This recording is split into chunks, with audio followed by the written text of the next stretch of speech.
Welcome back to Investing Talk Podcast. Today, we are dissecting a company that, effectively powers the modern internet and probably delivers half your household goods. Right. But we aren't talking about Prime shipping or the latest Kindle. We are looking at a $200 billion gamble. A gamble. A huge one. It could either crown this company the king of the AI era or burn a hole in its balance sheet that takes a decade to fix. We are talking about Amazon. As usual, before we start, subscribe, like, and comment to this video to support the show. It really helps us out with the algorithm and lets us keep bringing you these analyses. It really does. Okay, so Amazon, it feels like a stock everyone owns, but honestly, nobody's quite sure how to value anymore. It's this hybrid beast. It is. Half retail utility, half cloud infrastructure.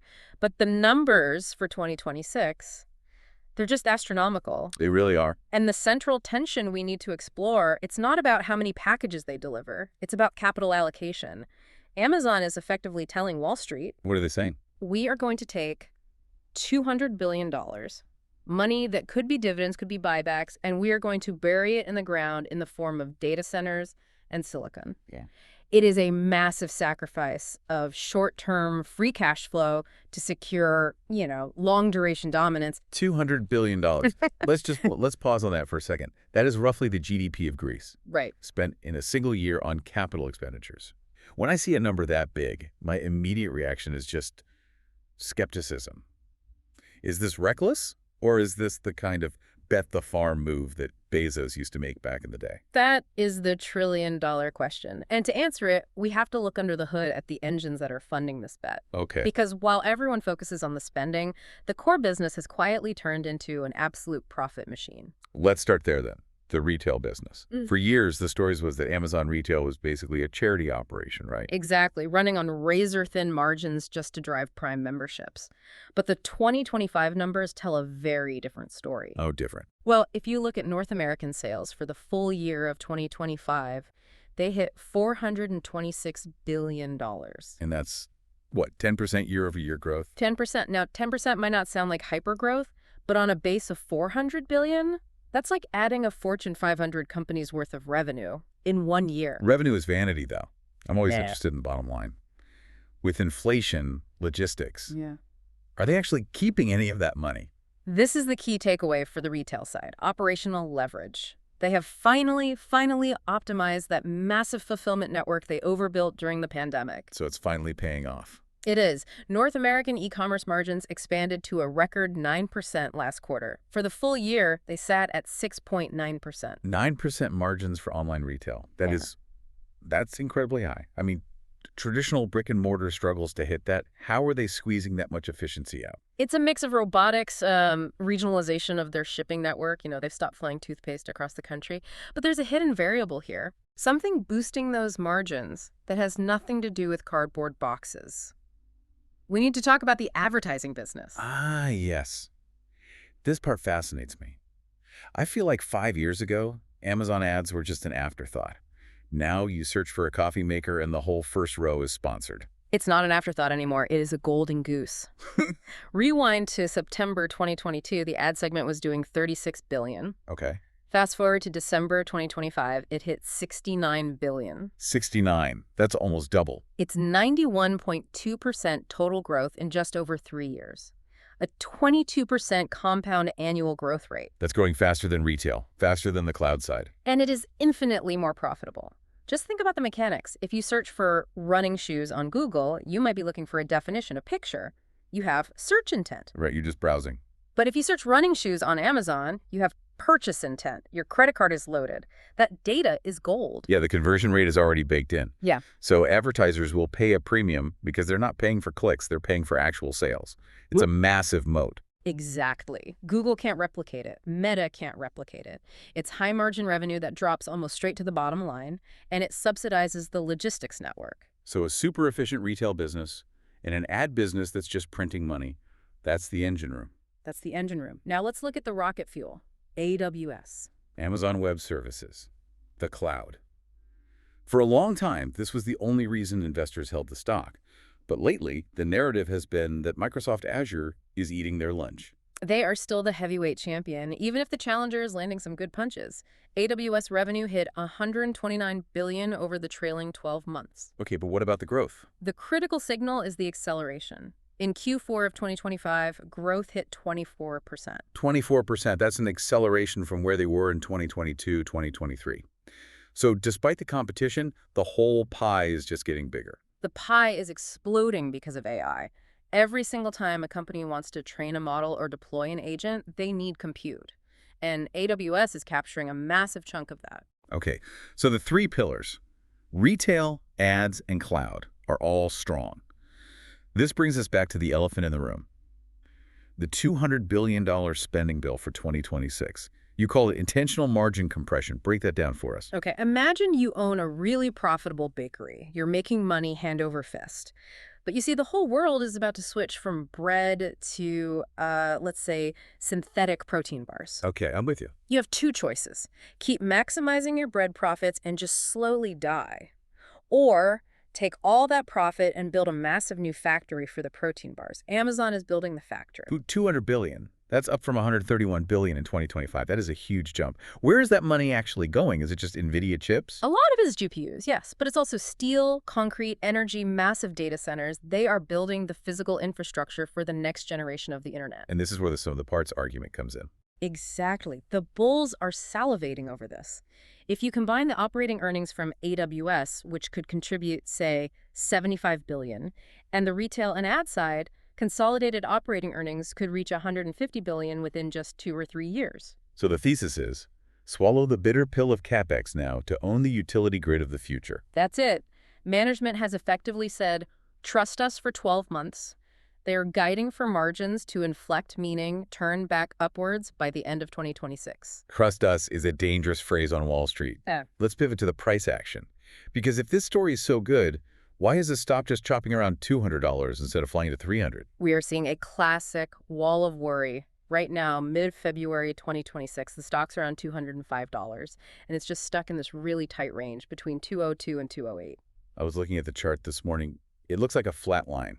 What does that tell you about the psychology of investors right now? It tells me we are in a period of digestion. You know, the stock spiked above 240 back in October 2025, then dipped below 220.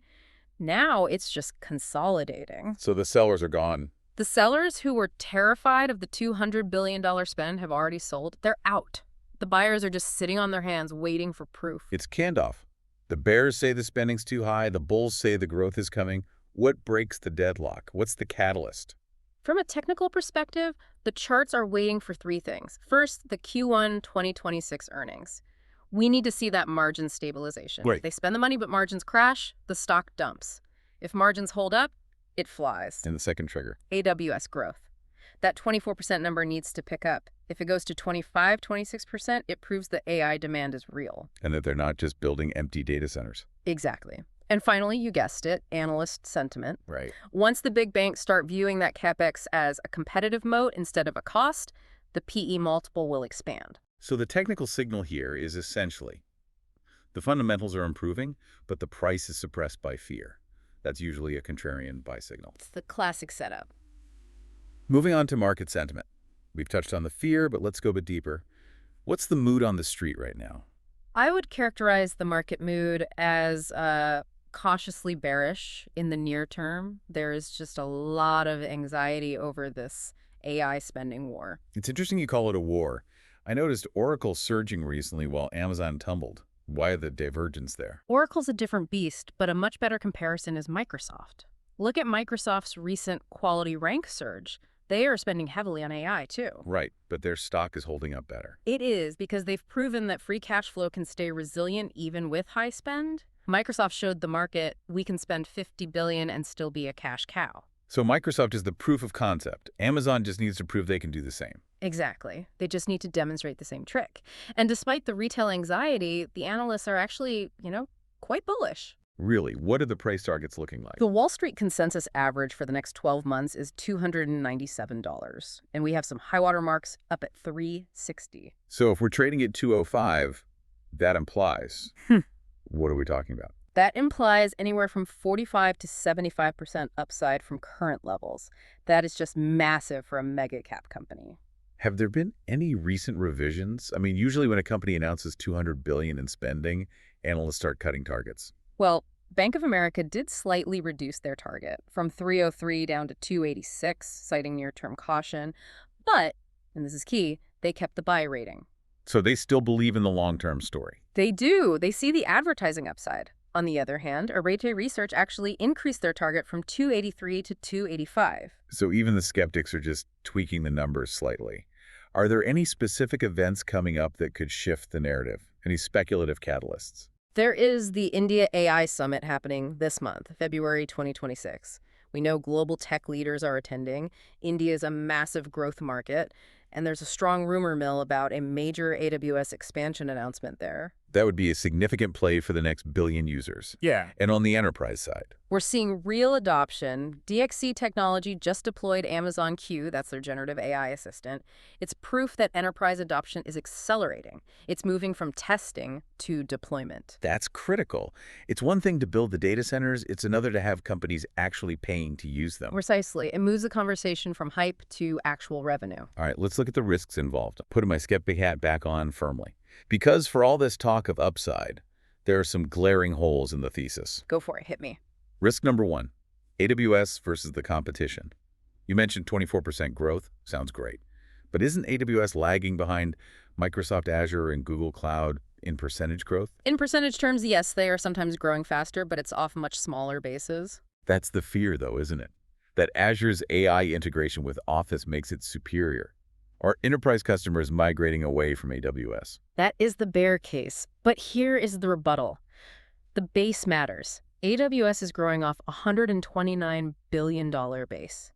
Even if growth slows to 15%, the sheer amount of new revenue being generated is astronomical. So they're chasing a moving target. A huge moving target. Azure is growing faster, but they're chasing a target that is still significantly larger.